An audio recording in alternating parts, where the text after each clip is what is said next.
एहतसाब का जनाजा निकल गया है, मुल्क बनाना रिपब्लिक बन गया है।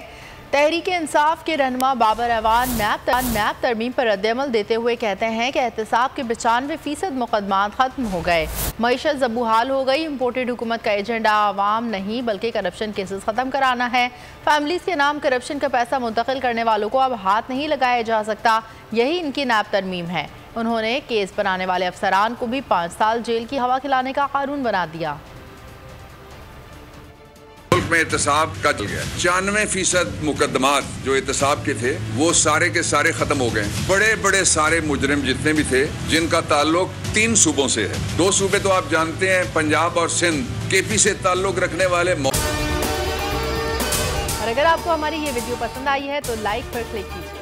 मौलवी साहब और उनकी पार्टी के खिलाफ जितनी इंक्वायरीज थी, जो चार्जेस थे, जो सरकारी जमीनें हड़प की गई, वो सारे का सारा उसके ऊपर फातिहा पढ़ ली है सब ने मिलके, जो पीडीएम वाले। तो नैब की तरमीम है, यानी 1 जनवरी सन 1985 से लागू होगी। उससे पीछे के जितने कर्जे माफ किए गए, बैंक जितने के जितने लूटे गए और जो पाकिस्तान की दौलत को लूट के बाहर भेजा गया, वो सारे जायज हो गई। उस तरमीम के जरिए अहले खाना के असासे, मुल्जिम के असासे तस्वुर नहीं होंगे। शोबाज से लोगों में तकसीम कर दिए, 20 अरब रुपया तकसीम किस में हुआ है?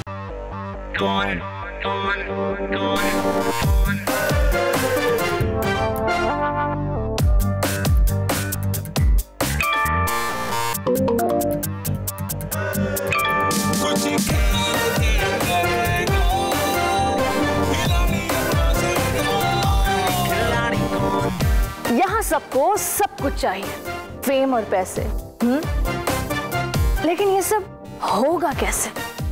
Let's find out. आखिरी खिलाड़ी कौन?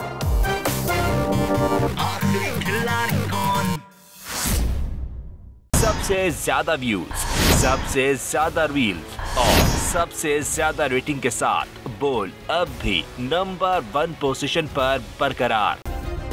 सब्सक्राइब करें और बेल दबाएं ताकि कोई खबर रह न जाए।